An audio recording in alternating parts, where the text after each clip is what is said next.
Thank you. Okay, glad I mentioned that. Okay, so we're going to go ahead and get started. Please send in chat questions. You will not be able to see them, but we will. So we're going to start off. All of these questions, by the way, came in from readers. Bob, Mayor Woerner, it is difficult for residents to know the status of significant issues being tackled by the city. This leaves the door open to the spreading of conjecture and misinformation. Is there any plan to create a more informative portal where residents could get accurate updates on key issues? If not, is there a reason why this can't be done? Sure, I'll answer that. But if I could, I'd just make a caveat at the beginning. You know, I'm the mayor, but I'm appearing tonight as, myself. Mayor is only one of 5 council members.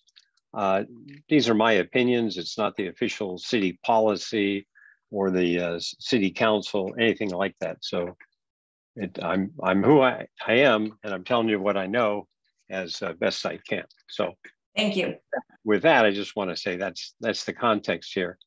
With respect to communication, frankly, that's something many organizations always have struggled with.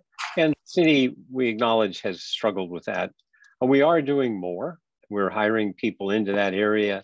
And it's a focus area with the new city manager and the staff that she has to improve the communications. There's always more that can be done, but we have made improvements. And the goal is to reach as many people as possible using as many communication channels as possible. And I'll mention what all the different channels are that we're doing, but our website recently got revamped, and it's where we're putting all the comprehensive sources of information. As an example, every council meeting agenda packet, minutes, resolutions, along with all other agendas, staff reports, minutes from all the advisory bodies are accessible online. And the website includes specific pages dedicated to large-scale projects and campaigns, like downtown asset management, general plan update. But you can see from what I've just said, massive amounts of information. So the trick is, how does someone find it? It's the needle in the haystack. And so efforts are being made to make good links, easy to follow and get there. So it's definitely a work in progress. And, the first thing we have is the traditional method, and that's a paper newsletter that comes out every quarter. What I just showed you was the special edition on the downtown. And that's definitely old school snail mail, but very important. Well, we also have a weekly e-newsletter. We've got downtown kiosks with informational posters, posts to Nextdoor, Facebook, Instagram, and Twitter by the city as a whole, and individual departments as the police and library. We've got farmers markets booth, new city manager weekly video series, Citizens Police Academy, Key to the City program is going to be returning next year, and a specific post prior to each council meeting with the agenda link. So we're doing a lot, but it's the traditional thing. How do people find it, and to what extent can we push it to them? Not simple, but we're trying and always open to suggestions. I have 2 questions. First, you had mentioned the Key to the City program. Could you explain that? The second question is, how can people, is there an easy way for them to sign up for those weekly those e-newsletters? Now that I think there could well be. I'm sure maybe there's some city staff that are listening to this, but the whole idea is, what I just said is, how can people sign up for something? That's the push, so that they can get it. They don't have to go look. I think people have signed up. I know it gets pushed to me. So yeah, I'm sure there is, and we'll figure out how to put it up there on how to do that. Of course, that's kind of circular, but yeah, it's the idea. Now, the other thing that you mentioned was Key to the City, and that's a program that the city clerk started many years ago, because the way the city runs is we have the city staff and we have the city council, but it's vital that we get citizen participation in all our advisory bodies. And what we need to do is find people who are interested in helping the city manage itself through those advisory bodies. So the city clerk came up with the idea, how about if we have an educational program letting everybody know all of the departments and what they do? And that then turned into a way to recruit people for our advisory bodies. Now, in the past, it's been in person. It was held up because of the pandemic. And what we're focusing on now, I believe, is some combination of in-person meetings as well as recording videos from the various departments explaining what they do. So there'll be a chance to meet people as well as archival information that's more doesn't change very much. One other thing, if I might mention, is that we also have in the city a Chamber of Commerce, which runs a leadership program in conjunction with the city. Now that program is distinct, and it's more of a people who are business leaders and others have a chance to learn about the operations and meet each other and figure out how to have an impact on the city as well. So we have those two programs in Livermore. They're separate, but they're cooperative. In some cities, they just have one. And then I think, Gina, you've probably even written articles about some of the battles over that in our neighboring cities. But that's the thing. We have those distinct programs. They both have their purpose. One is learn how the city works. That's the key to the city. And then the chamber program on the leadership program is how to become a leader in the city in various areas. So they're both useful. Thank you. Thank you for answering my extra questions there. That's probably why you asked it, because you're familiar with that kind of stuff. Yeah, but maybe there are people online who aren't. So, and I am a strong proponent of the leadership programs. I think that they are well done and very informative and would encourage anybody to participate. So, and I'm wondering if maybe Sierra could find a link to the newsletter sign up for the city and maybe post it in our chat. Okay, got a thumbs up. Okay, so Bob, next question is also about the downtown. What are some of the retail businesses going in downtown? Well, we have a number of new retail. One's Bodega Bohème and Covet Boutique or Cove Boutique, and they offer clothes, accessories, home decor, and gift items like the Uptown Girls Boutique. We've got the Sweet Hope Soap Company and Partyland, which is a business that's relocating from Maple to Railroad.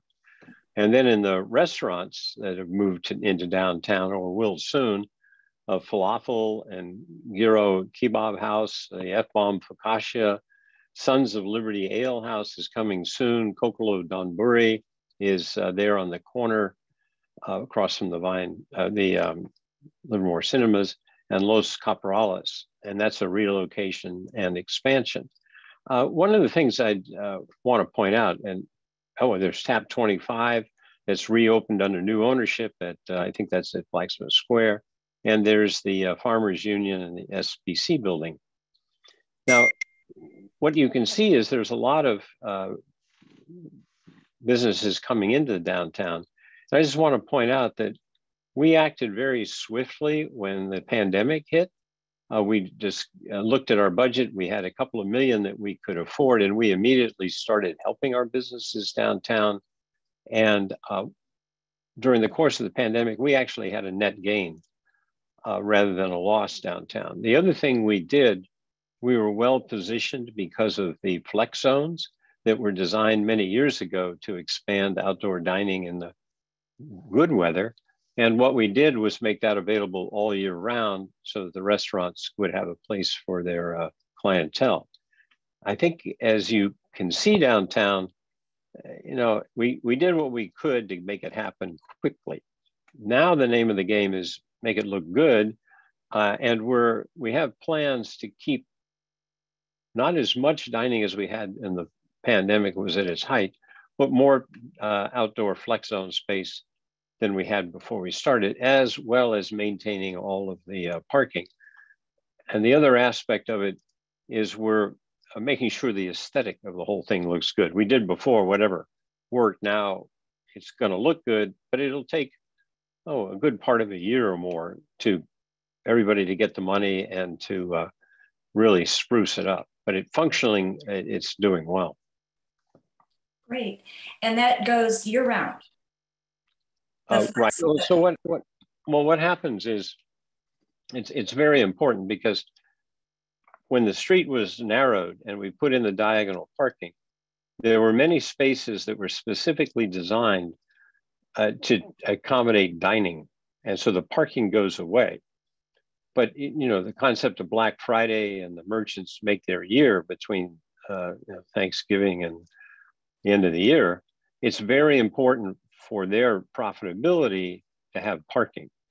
So the flex zones are going back to more parking now to help our merchants.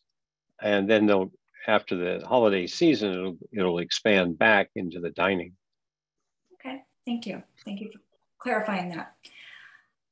Moving on to another downtown question. Obviously from a citizen. I understand why an administrative process allowed ignoring the citizen ballot petition on Eden housing, but can you please comment on why that effort did not trigger the city council to reconsider the direction? Seems the city council has made up its mind regardless of what the citizens of the city want. Okay, there's a lot in that question, and I'll try and start in on it, and just keep me focused if that's necessary, or if it's not making sense. But the first word in there was understand why an administrative process allowed. Now, that's not quite accurate, or the right way to think about it. The right to referend or put an initiative on the ballot is for legislative actions. There is no constitutional right for administrative actions to be put on the ballot. If there were, and that's what all the court cases point out, if there were possible to referend administrative actions, you would tie up government so that nothing could get done. Now, there's some people that might say, great, but however, we need to do stuff to help all the citizens. So it's very fundamental. There is no right to referend administrative actions. So now, so what happened was the city attorney pointed out to the Move Eden Housing Group that there were no legislative acts in the resolution that the city passed. Therefore, it was not referendable. And this was done in advance of any petition circulating. Then, so despite being told that it was not going to work, they went ahead and did it. They spent $100,000 paying for signatures. Then they turned them in. No surprise at that point that the city clerk said, it's not referendable. And they objected, of course, and said, well, wait a minute, we're taking you to court. We want you to put this thing, want the city clerk to put it on the ballot before we even discuss whether it's legitimate. And of course, that's all done for purposes of delay. So what the city attorney advised the city clerk was, no, it shouldn't be on the ballot. It's a misuse of city resources and it's misleading our residents. So if they want to take it to court, fine. So that's why the city council, first of all, didn't get involved. Now, another point, the city attorney and city clerk are constitutional officers. They do not report to the city council in these matters. We have no right to interfere, and it would be highly improper if the council did. So once it goes to, they've done their constitutional duty and said this is the way they call it, the people have every right to object legally, and it's in the court system. It's not for the council to mess with. And so now where are we? It's in the court system. Now what happened? They filed to referend, and the way their petition was written was, we want basically to undo all the legislative acts contained within the resolution. Well, there aren't any. So what do you do with that? So it went to court, and they said that they wanted a temporary restraining order before it went to trial to prevent the city from transferring the land to Eden. It went to the Superior Court, and the Superior Court said, not granting the restraining order because you're not going to win on the merits of your case. They said, then they appealed that to the appellate court, and the appellate court said, no, we're not giving you a temporary restraining order. And the land has transferred to Eden. Now, what just recently happened this week is because these obvious delaying tactics and being in the face of being told that they weren't going to prevail on the merits, Eden then filed a motion for them to put up a $500,000 bond for penalties in case they're found to lose and be awarded penalties. So they went back to the Superior Court. The Superior Court just said, you're going to pay, put up the $500,000 bond, and you got until November 14th to do that. And if you don't, then you're done. So now this, I want to point out, is the second bond that they've had to put under this group of many names. Also filed an action under Save Livermore Downtown. They lost that, and they were forced to put up a $500,000 bond. So they now have $1 million of penalty bonds that they're looking at. And I got a quote out of the paper that I'll just read. And it was with respect to an article on Trump's shenanigans. In politics, quote, you can say what you want, and if people like it, it works. In a legal realm, it's different, said Chris Edelson, a presidential powers scholar and American University government professor. Quote, it's an arena where there are tangible consequences for missteps, misdeeds, false statements in a way that doesn't apply in politics. So that's $1 million right there because of these misdeeds and missteps. And then I'll just say, I think, let's just, that's enough on that, I think. Okay. Let's see. We have quite a few on the downtown, but let's, just so we can get to some of the other ones, because there are a lot of different topics that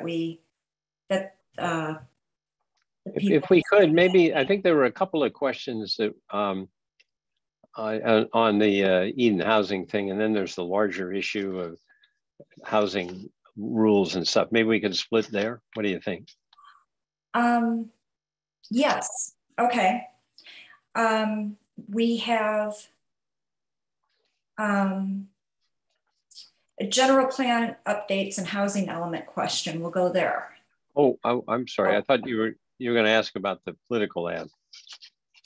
Oh, okay. I can do that. A September 22nd political advertisement from Save Livermore Downtown implies that a new city council can enforce Eden Housing to stop or relocate its downtown project. How much legal trouble might such an action expose the city to? Well, the short answer to that is a lot. And I'll just point out, I want to quote from their attempt to get in the appeals court. They submitted trying to get that restraining order to stop the sale. And one of the things they said in their appeal, this is what they told the appellate court judges. Once the property is sold, even if the legality of the referendum is upheld by a reviewing court, it will be nearly impossible to unwind the conveyance. And so they said that. Now, that's what they're saying to the judges in the court. That's not what they're saying publicly in the independent. They're saying it's not too late. So one of those statements is manifestly not true. I believe that the one that's true is the one that they filed with the court. It's going to be nearly impossible to unwind it. And any attempt to do that will involve eminent domain. Now, there's several versions of that eminent domain because you can't take away land that's designated, bought for affordable housing, is owned now by an affordable housing entity. You can't take that away without having someplace else to put the project. Well, the other place that they've said they want to put the project is across Railroad Avenue. The owners there have said they're not selling. So that means they would have to forcibly take it using the police powers of the city under eminent domain. That's pretty ugly right there. Two eminent domain actions, but involving affordable housing. And we've already had the state attorney general weighing in on this. We've got all kinds of housing advocates looking at what's going on. It will be extremely expensive, extremely divisive, lengthy, and it would be a disaster. Any attempt to do that would be foolhardy. You had mentioned the attorney general stepping in or speaking out. When was that and what was that pertaining to? Well, that was in their first lawsuit where they improperly, I'll say, used CEQA to try and stop the project. So they filed a CEQA lawsuit against the project saying we hadn't done our stuff, even though, and the judge ruled that we had. And I listened to the court case being deliberated. Frankly, their attorneys' efforts to try and say that there was some reason for it were incredibly feeble. And the judge called them on it. And that's why the judge said, almost utterly without merit or entirely without merit, and I would object to the judge's use of the word almost. But now, so this went, now they appealed that, said, of course, the judge never knows what they're doing. And we've now had 8 judges and the attorney general who have weighed against them. They claim all of them don't know what they're doing. But when it went to the appellate court, Eden and the city asked for the appellate court to speed up the process because this was clearly an effort to delay. And the attorney general filed an amicus brief on their first lawsuit with the appellate court saying, speed it up. So the appellate court agreed. And we've now got the trial on the first lawsuit towards the end of November, and the trial on the second lawsuit, the first at the Superior Court level, is in the end of November as well. So a lot of things are colliding into November, and there's no doubt which way this is going. Okay. I'm going to apologize in advance if it gets noisy in the background here. So we're going to move on now to the general plan update question. Please discuss the impact of state mandated requirements for affordable housing, percent of housing, question mark, and if the city is meeting minimum requirements. So what happens is, all the cities are given an allocation by the state as to how much housing they need to build to meet the growth needs of the state. And it's this law state law has been called a vital statewide importance since 1969, and it's requiring all the state governments to adequately plan to meet the housing needs of everyone in our community. Now, to do this, meet this requirement, each city has to develop a housing element as part of its general plan that shows how it will meet its community housing needs. And you can see pretty quickly, I'm getting into some arcane stuff about planning and everything. But the idea is key in this word of plan. You have to show that there's enough land zoned to develop, that could be developed to meet the housing needs. Now, the problem, of course, is you can't guarantee that that land will be developed. So your housing needs allocation of what you're supposed to build is rarely met, especially at the low income spectrum of all the different housing types. So that's the problem. Now, what we have to do is show that we can meet it. Now, we're showing that in our plan. And we've just gotten a feedback from the state that certifies these plans with what I would describe at this point, from my understanding, relatively straightforward corrections or modifications, asking for some explanations of things. I think we're on track to meet it. There are other cities, though, that are fighting their allocations, not meeting it, and they are going to suffer significant consequences. And I just want to say, I've got a letter here that I recently got a copy of. It's from the Department of Housing and Community Development, Division of Housing Policy Development. And it's from their that department to the city manager of Elk Grove. And here it is, some of the quotes. HCD finds that in denying the project, I don't want to get into all that details, the city violated government code sections, a whole bunch. And you go down to the end, and there's a section here in this letter called consequences. Consequences for lack of compliance with state housing element law. To a few minor things. Permanent local housing, let's see. First, non-compliance will result in ineligibility or delay in receiving state funds that require a compliant housing element as a prerequisite, including but not limited to permanent local housing allocation program, local housing trust fund program, infill infrastructure grant program, SB1 Caltrans sustainable community grants, affordable housing and sustainable communities program. So they put that kind of stuff at risk. Second, jurisdictions that do not meet their housing element requirements may face additional financial and legal ramifications. Not pretty. So this is serious stuff, and it's ramping up at the state level. And that just goes back to, if we start messing around with the downtown, we could get ourselves in serious trouble.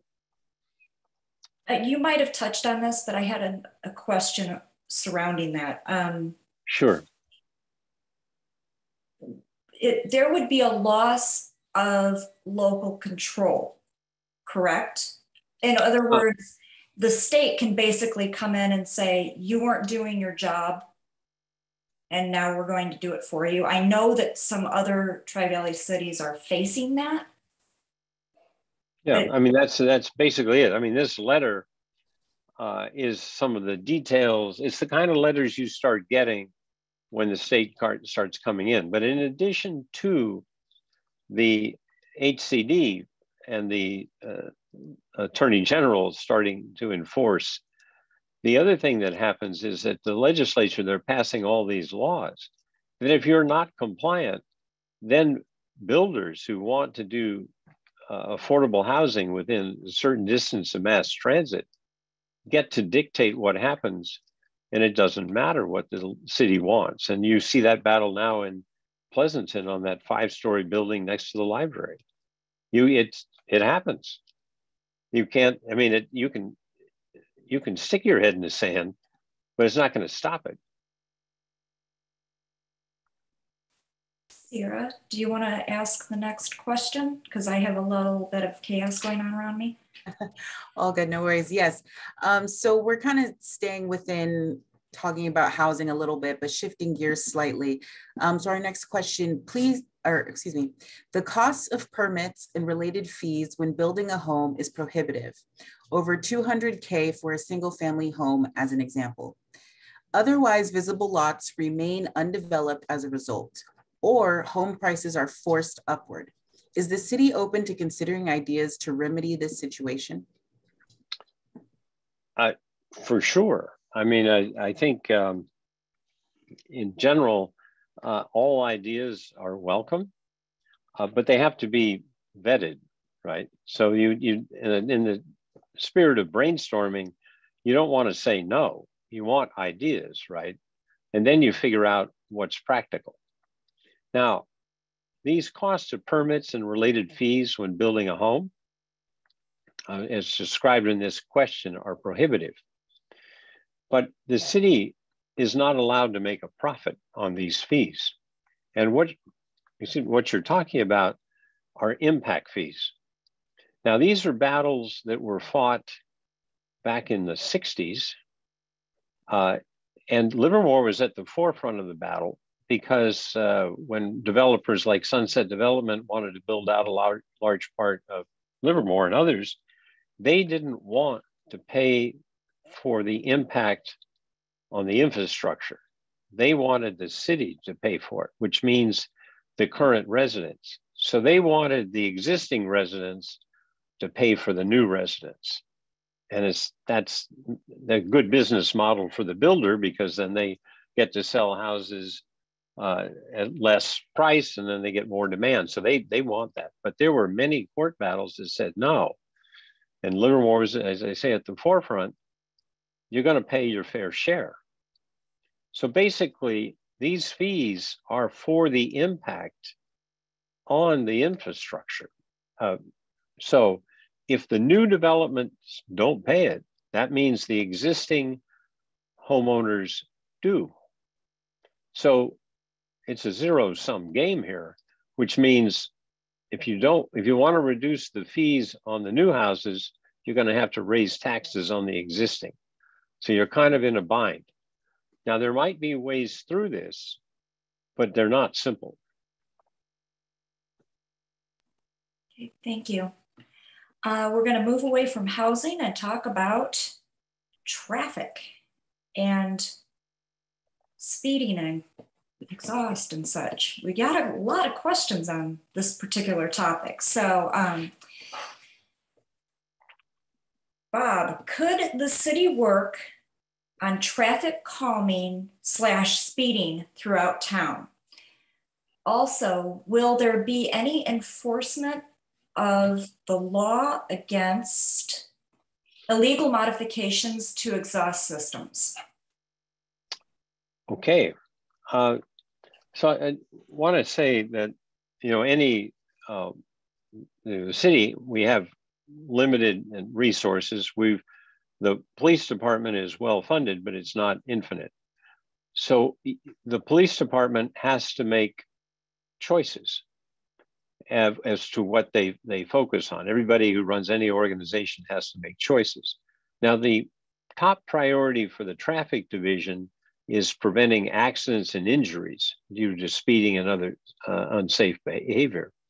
So the officers focus on hotspots with the resources they have. And we have a traffic division. I think in the past, the traffic division has gotten some awards. I can't remember, but we have a good, we had one guy who was really good, and they do work it. And so the other thing that happens is the traffic engineers, we also periodically measure conditions and work with residents. So yes, it's something that where we can, we do. But not everybody agrees on the solutions. And I'll just give you an example. It's not a neighborhood, but it's on Robertson Park Road, for example. People tend to speed through there. I can hear them, I live near it. And so some people have said, well, let's put speed bumps in there. But wait a minute, that's also an equestrian area, and the horses in the trailers don't like speed bumps. So you always have to balance it, but it depends on whether the neighborhood gets behind it. The other thing that happens is, is it a main artery or not? Another example I can think of is, going out Tesla Road towards the Central Valley, they put speed tables in there and people would slow down for the speed tables, but then they had to get enforcement out there because the idiots in the commute were passing people on the speed tables, going past it. So it's a serious issue. The city cares. And as special situations arise, they try and take care of it. And the chief is responsive to the complaints that come in. So if people want to highlight a particular area, it's useful to do that. Now, the second part of your question was on noisy exhaust. Now, I want to thank the person who submitted that question because it's really irritating. And even this morning, I was awakened by an obnoxious vehicle. It was a quarter of a mile away and I could hear it. I sleep with the windows open, but ridiculous. Now, I'll mention I like to read the funny paper. And I saw there was a cartoon, I think it was Bizarro a while ago, where this guy was at a motorcycle store and the salesman was telling him, how great these electric vehicles are, motorcycles, but the downside is you can't annoy people with the exhaust and the noise.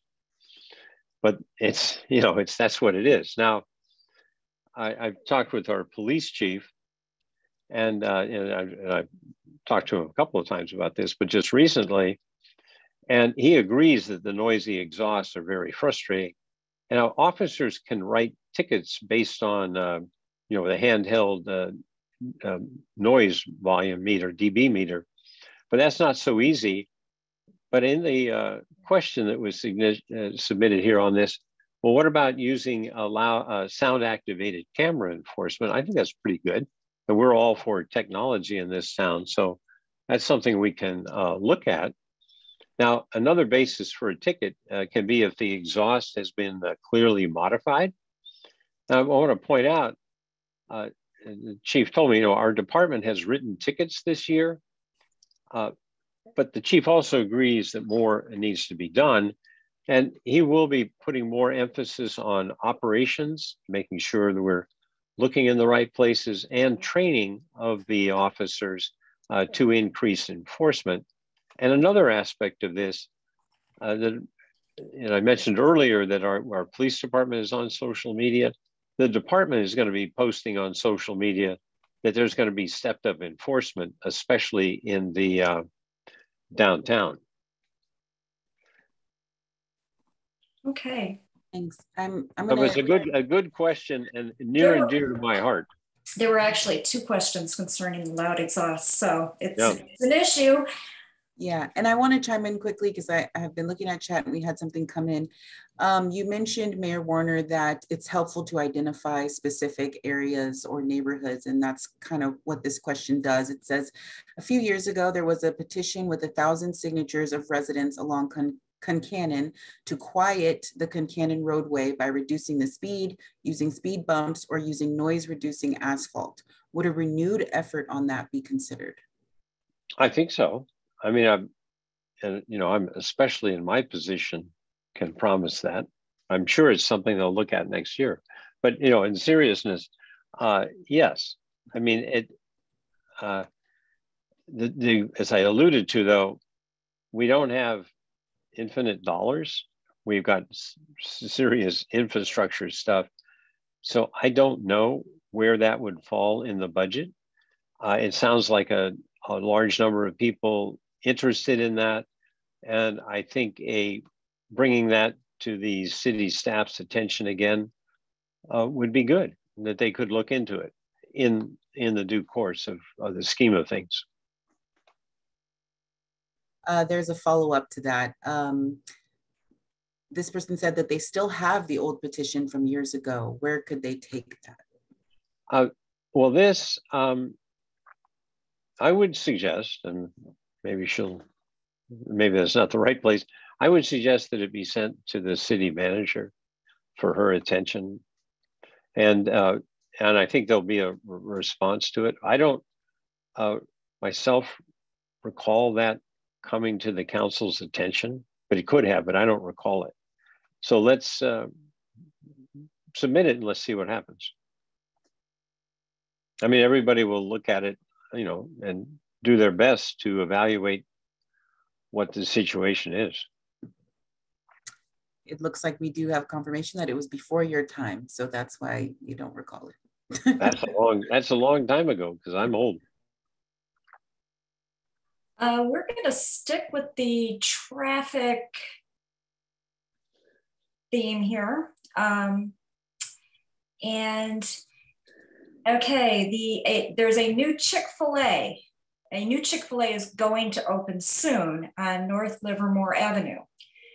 What options exist to make changes should traffic snarl the highway off-ramp and nearby intersections? Okay, and good. You can tell these questions weren't written by us because they're putting us on the hot spot, right? So I'll just say that there was a traffic study that evaluated the impacts of the drive-through as part of the application, the review process. That study found the anticipated number of vehicle trips to be within the acceptable limits for the site. And the site is designed to accommodate the anticipated volume and drive-through queue of 27 cars. Now that's a lot of cars. And if you look at the design, that queue wraps around the long parking lot that parallels the arroyo there on the freeway. Now you think about Pleasanton, that Chick-fil-A went in there without the same kind of capability, and it was in the same line, I think, as the In-N-Out, at least in this case, the In-N-Out's across the street. So they looked at the queue capability, the projected demand.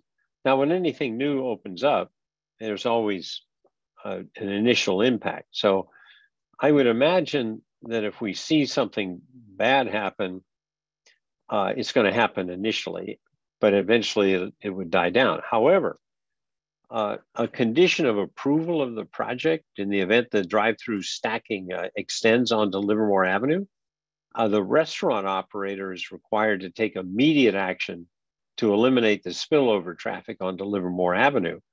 And the kind of adjustments that could happen are adjust the signal timing to ensure the eastbound queue is cleared every cycle, make eastbound right turn only, and work with the operator to make operational adjustments. Now, if the operator fails to comply with this condition, the city can exercise legal remedies to ensure safety at this location. And we're going to be monitoring the traffic conditions closely over the first few weeks, especially. Okay, thank you. Let's see. Drought. Does the city have a plan for the trees that are dying due to drought conditions? Many of these trees help protect citizens from exhaust pollution and noise pollution. I think this is another, question that, I can relate to because I'm dealing with a lot of dead trees in my own yard. And I wished many years ago when they were planted, they were more drought tolerant, but they weren't. And I got a problem. And the same thing kind of happened to the city. I mean, if you look around, there are a lot of redwoods that have been planted and they're not faring so well. And this drought, I've been here 46 years. This is definitely bad news. Now, the city strives to remove all the dead trees in the city areas.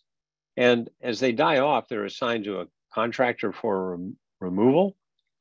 And we should be fairly up to date on removals of dead trees along the city maintained streets, parks, et cetera. And trees that are currently under a state of stress, they're inspected and monitored. But as I've been driving around the last year or so, especially, I'm sad to see trees that are been taken out, and you can also see trees that are definitely not going to make it. So we have a problem. So we're currently conducting a citywide inventory, which classifies as trees according to species type, condition, et cetera. And the inventory so far has surveyed 33,500+ trees. We expect the survey to be completed by the end of the year.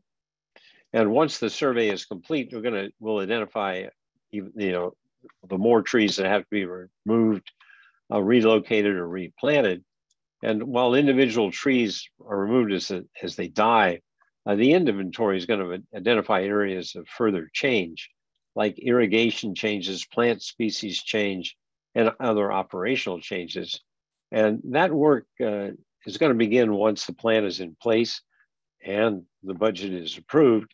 And it's worth noting that a large portion of these trees are city street trees that are the responsibility of private property owners. So that's another further entanglement here. And the city, of course, recognizes the environmental benefits of the sustainable urban forests. We adjust the irrigation systems, the circuits, and we evaluate things. And so that's kind of what's, and we try and have the trees survive, and especially true of new trees. I've seen people in my neighborhood where they're doing renovations, they planted new trees and then they died. So anyway, it's a problem. It's going to take a while to adjust to the new realities of what we need to plant here, but we'll get there. And it's you got budget constraints, ability to do this. It'll take a while. I have a follow-up for that, just being a homeowner myself. If I have a tree in my front yard, it's my responsibility, and it dies, what happens? Am I responsible for removing that tree? Oh yeah. Now, the other thing, and I don't know all the rules offhand, but if it's a certain size and you want to remove a tree that's died, you got to have a permit. You don't just kind of take out some of these things. And some of the trees I've had have been around 30 years and didn't make it. So you need a permit. But in addition, because of the need to have the trees for climate and everything else, you're required in Livermore to show that you're planting an equivalently large tree. So you have to pay a fee that you can waive part of if you plant the right size tree to replace the one that died. Okay, thank you. Sierra, do you want to back us up to traffic with that newest question? Yeah, I was just gonna say before we get too far away from the traffic conversation, will East Avenue be narrowed for vehicle traffic? Oh, that I don't know. Uh, Now, for everyone, not everybody may know East Avenue, but if they're from Livermore, they would.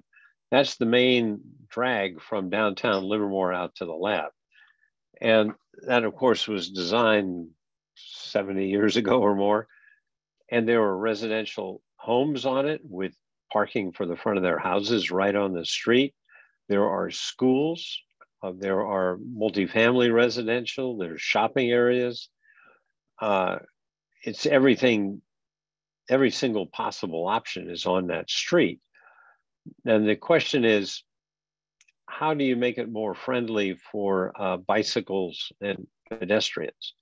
Not a simple question. So the city has been contemplating what to do there, been reaching out to the community, asking for ideas, thinking about, is there a part of the street that could be used, modified as a test? But again, lots of different interests in this, and how are they all going to get satisfied? The other thing that I think has to be considered, in addition to East Avenue, especially if you want to do bicycle traffic, to what extent can there be parallel routes off of East Avenue that could help? I know that when I first moved to town, I lived over on Catalina, and I bicycled to work at the lab, and that was a little bit of a hike. And then I eventually moved down on off Charlotte Way, really close to the lab, and then I bicycled that way. It needs some design, and again, that's not something that just you do overnight. And I think I will just say that the community hopefully can understand that people need to test things. You can design it on paper all you want, but I'm an experimental scientist. So you run an experiment, but not all experiments work. So I imagine when the work actually begins to try some things, people are going to need to be patient until it's figured out. Okay. Another topic. Why are the costs to provide wastewater service in Livermore so high that the city council, including yourself and former mayor John Marchand, jacked our sewer rates up in 2020 to a rate nearly twice the rates of those charged for single family homes in neighboring Dublin, San Ramon, and Tracy? Okay, another friendly question. Unedited. So it's not, it's not easy to get apples to oranges, apples to apples comparisons, right? And let me just say, and I'm a financial analyst as well, there are lots of things you got to think about. And this isn't by way of an excuse, the question is why. So in order to understand why, there's economies of scale. Sewer agencies with large service areas can spread the overhead costs across a greater number. Livermore itself has a much smaller service area than some Bay agencies like East Bay Mud. And the next thing is considered as proximity to the discharge locations. After treating wastewater, it needs to be released into a body of water like a river or the ocean. The closer the treatment plant is to this body of water, the lower the cost. Since Livermore is an inland city with no significant rivers nearby, its wastewater is pumped over 30 miles to the San Francisco Bay. And in the past, I've been on the board that oversees that pumping. So there are definitely costs associated with that. Next factor is age of assets. Newer infrastructure is less expensive to maintain and operate. You look at Dublin, for instance, relatively new city, high growth, new stuff. Livermore is an older city. More than a third of our sewer pipes are over 50 years old, and that requires extensive maintenance. Now, the other thing is, something that I started actually was a really eyes wide open commitment to asset management. And that is really ensuring we've got enough funding to maintain the sewer infrastructure while taking out as few loans as possible. So those are all the different things. So not all cities have all the same factors there. And we have to acknowledge our rates are higher for our single family residence homes than say Tracy or the Dublin Services or Dublin San Ramon Service District. They're not quite double, but they are noticeably higher. On the other side, it doesn't make anybody feel good, but our rates are lower than some other Alameda County cities like Oakland and Berkeley. So it depends on the situation. So now, just getting a little more particular, the Dublin San Ramon Service District spreads their treatment costs over customers in Dublin, Pleasanton, and part of San Ramon. Tracy, they don't have to pump wastewater to the bay. They just charge into the nearby Old River. And frankly, both of those organizations may not be putting aside sufficient funds for asset management, whereas we're fully funding the capital improvements. And the sewer system isn't something you want to have fail. And then compared to Tracy, staffing costs are higher here in the Tri-Valley. And use of city property. Here in Livermore, the wastewater enterprise fund pays the city's general fund about $1 million per year as, quote, rent for using the public right-of-way. These other agencies may not pay a similar fee. And we maintain lower sewer laterals than say Dublin San Ramon. So, and with respect to deferred delayed rate adjustments, other agencies may be in a similar situation that Livermore was in 24 to 15. During this time, Livermore only increased sewer rates one time in the 8-9 timeframe. Now, this matters because in 2020, the council adjusted the sewer services charges, but delayed implementation until 2021 due to the pandemic. And what we've done now is rather than have no rate increases because it's politically good for the city council, we've said, look, you have to have the rate increases every year to cover the cost of living. Otherwise, at some point, the citizens are going to get stuck with 30, 40, 50% increases. So it's much better to pay as you go rather than get in the hole. Now, one last thing I would want to mention, because I think that question was submitted under the topic of Measure P. And just let me say, Measure P is about extending the sewer system into the South Valley to help the wine industry. There is no fee that's or expectation that the existing ratepayers in Livermore are going to pay for that. The county has put together funding, looking for federal funding and other grants, and then the people who the sewer is extended to would also pay for their hookups. So that isn't going to cost the Livermore taxpayers anything, and in the broad brush. And also, Measure P only authorizes us to do it, but it doesn't require us to do it, and it wouldn't get done if the funding weren't available. Okay, thank you. We have questions coming in. Do you want to go back to traffic, Sierra? Did you see that one? Depends, Bob. Do you want to answer more questions about traffic? No. Or do you want to move the airport? Well, I can, well, it depends. I mean, I don't want to play in traffic, but well, what do you got? I mean, yeah, I think we can probably tackle this one.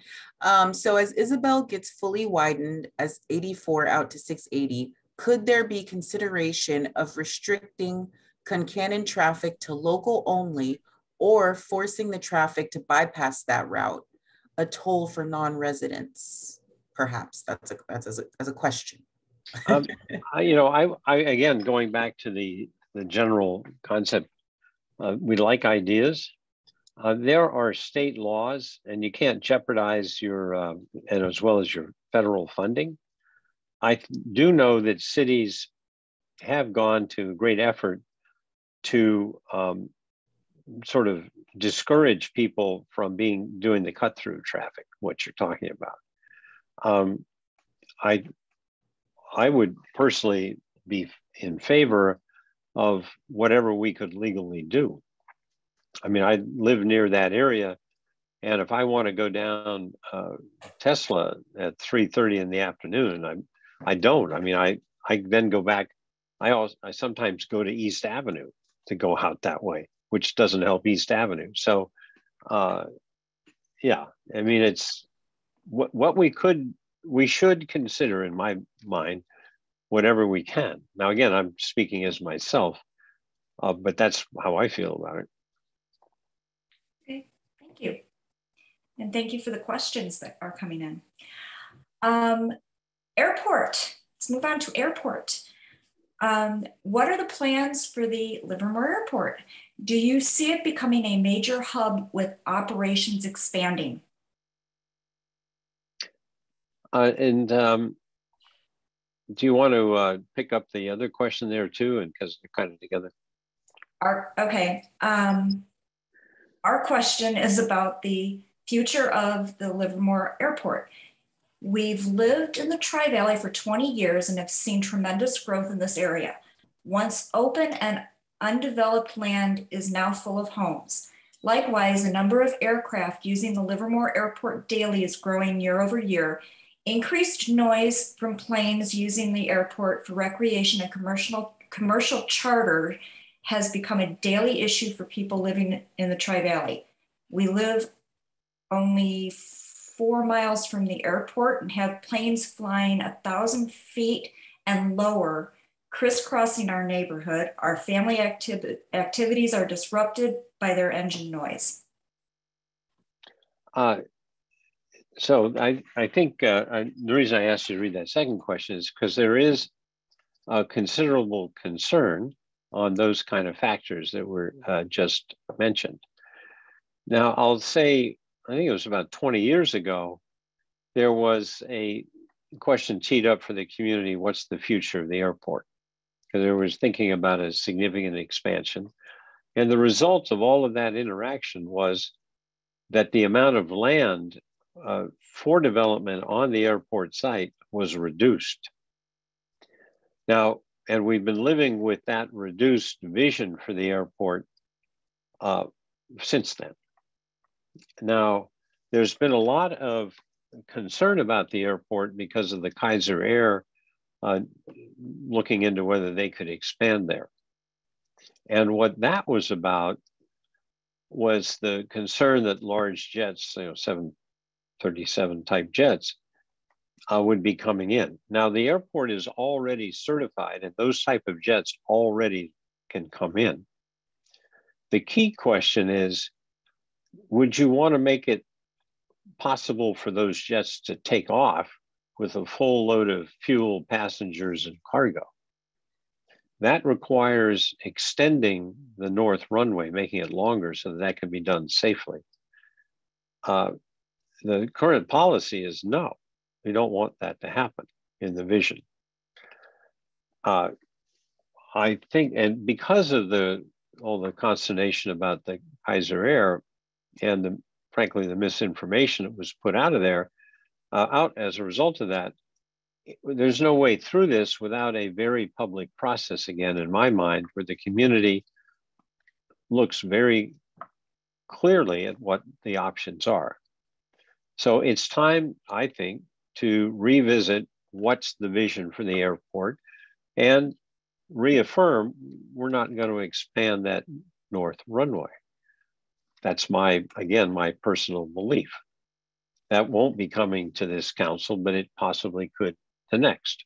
We might, the airport might come to this council just for what thoughts do we have for the future councils, but nothing for us to decide. So the first thing is, what is that vision? And are we good with what we laid out last 20 years ago? Next question is, once you've decided how much of the land you want to develop, and there isn't that much left for, say, hangars, your question is, to answer is, what kind of tenants do you want there?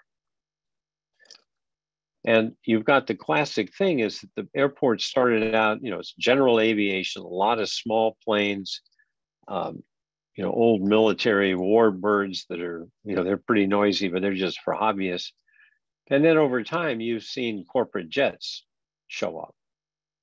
Now, the corporate jets, fortunately, have gotten quieter actually over time.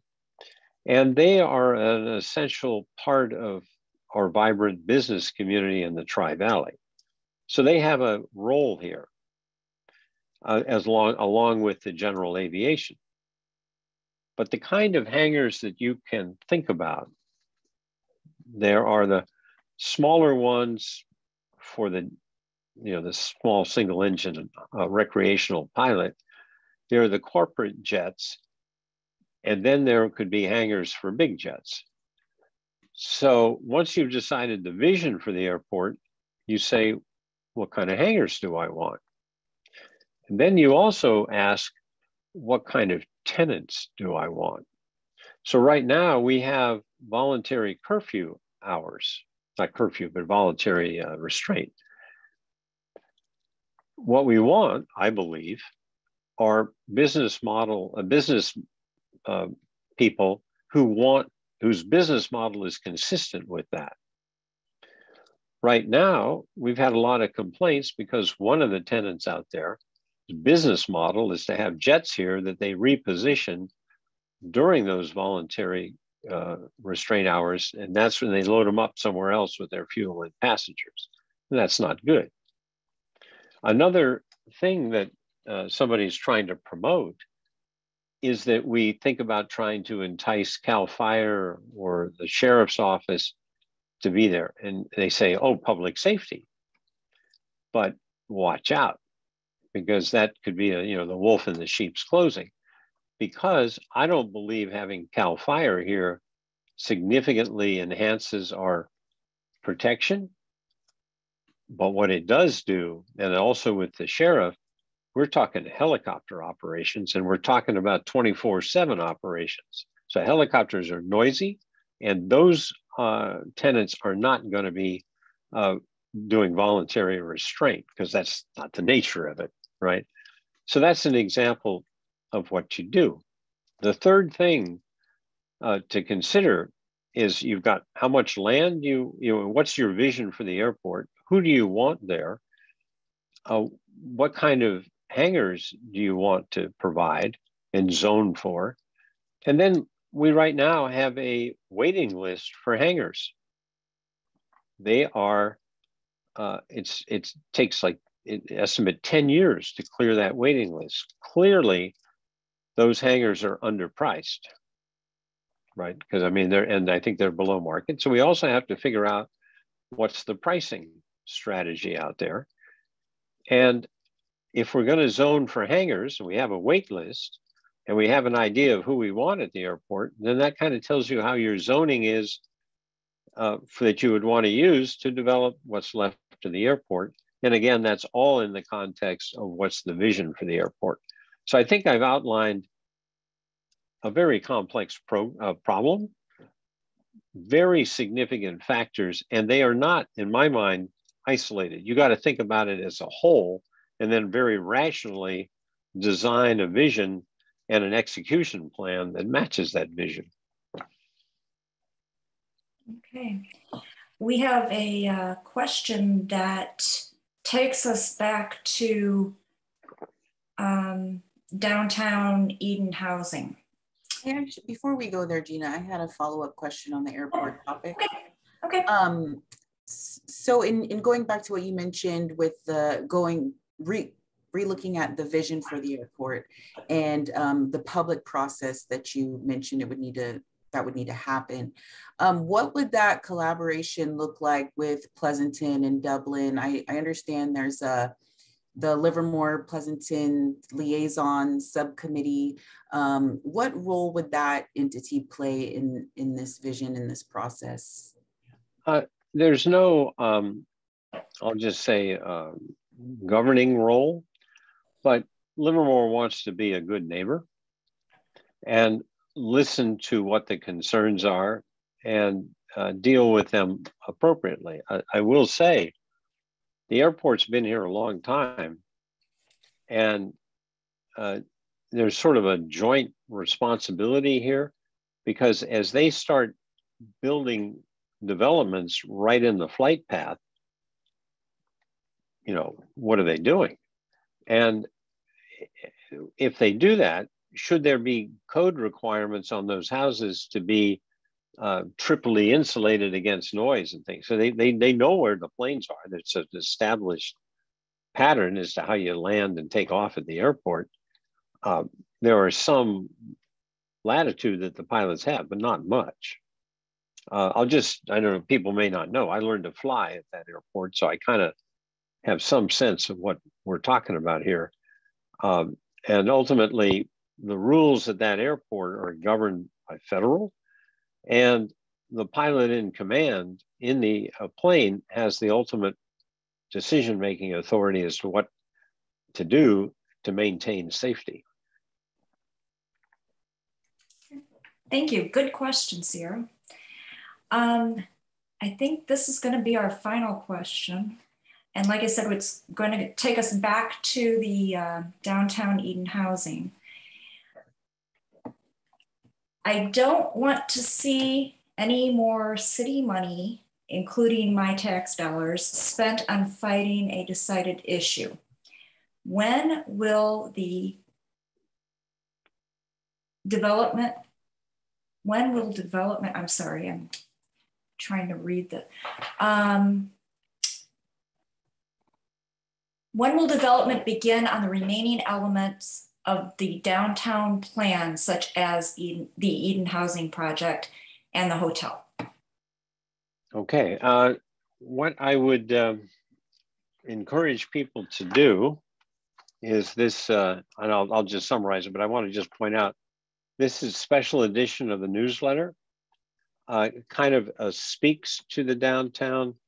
What's on the cover here is this Livermorium Plaza with the ball for the nucleus, something that Mayor Marchand was instrumental in making happen. But what I will try and show, if I can, in the middle of this picture is the downtown and all of the pieces around it. So what was mentioned in that question were just a couple. So let me say this. The hotel land and the land for the expansion of the Blacksmith Square, escrow is closing on that, you know, in the next few weeks. Those are the last pieces of land that we need to transfer. The hotel, when it gets going, is dependent on market factors. With the supply chain disruption, the growing cost of construction, financing availability, all of those things have to come together in the right way to make a project pencil.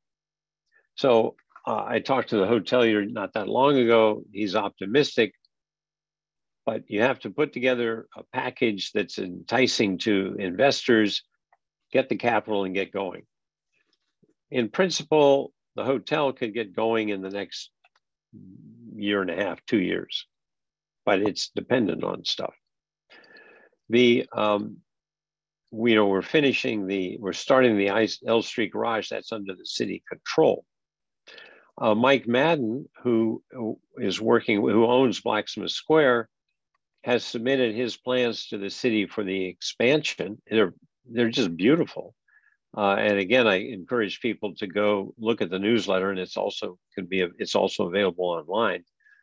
I expect him to start construction next year, first quarter. So that's great. The Black Box Theater Spark is well into, it's very encouraged by its fundraising, and they've raised a lot, but they have more to go. And again, that could be several years before they get their whole thing together. Now, with the last piece is Eden, and the whole point of the lawsuits were to block their ability to accept the tax advantage financing from the state. So as soon as the lawsuits are resolved, the project is essentially shovel ready. As I said, the appellate case on Eden is going to be held, and the first lawsuit is held in November. It's conceivable, but again, outrageous if they decide to appeal to the California Supreme Court, but they haven't so far acted rationally. And then the first court case hearing on the second lawsuit is also in November. I predict they'll get crushed. That's a legal term, but then they'll have to think about their options. It's another $500,000 in penalties and things. They have the ability now to back out, but they've spent millions. They seem to have an unlimited amount, and this is about delay. So I can't answer the question on Eden. It could start very soon.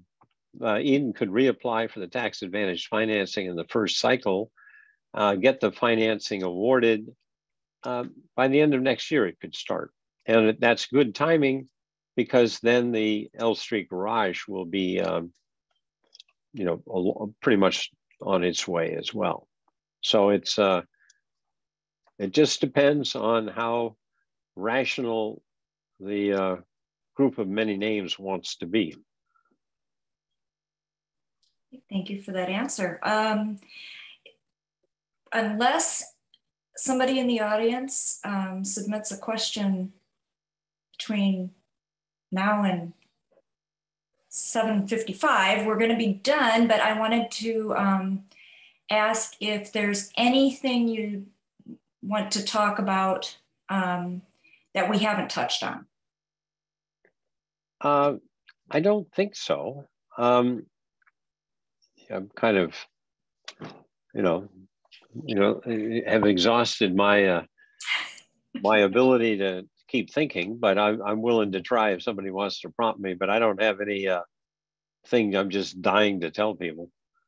We did get a question. Yeah. Yes, we did just get a question, and I'm going to ask it, but real quick, I just want to highlight and draw people's attention to chat. Gina dropped in 2 links. One is resharing the e-letter, the city's e-newsletter link, and the other is a link to a web page with info about the status of downtown projects that Mayor Woerner was just talking about. And this question we just received is a good one to kind of close out on, I think. What are you going to do after finishing your mayoral term? My wife has lots of suggestions. But the other one, I'm a scientist, I'll answer it this way. I've lived in this house for 32 years, and you've heard about the law of thermodynamics, where entropy increases. I'm going to do my best to kind of decrease the mess around here. Good answer. And if I can get my health back, I'm going to go sailing. And our audience member said, good luck fighting that. Well, I want to thank you, Bob, Mayor Woerner, knowing that you came on your own time and took the time to answer a lot of questions. Sierra, thank you for helping. David, thank you. And we got a many thanks from an audience member. this is recording, and a recording will be available on Livermore Vine soon. I don't have any idea how an hour and a half long video will take to render. So, but I do want to thank the people who submitted questions and the people who attended tonight. And if you found this valuable and would like to see more of something like this, please drop me a line.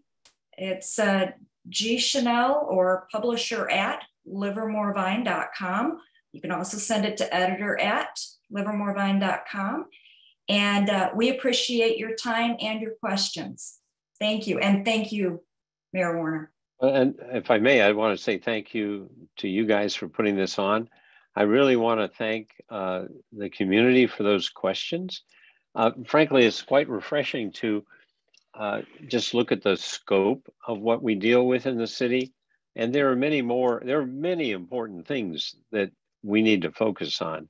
And frankly, I'm looking forward to Eden being in the rearview mirror, where we can then really, continue to work on what we need to in this community. Thank you. And thank you, everyone. And I wish you a good night. Night.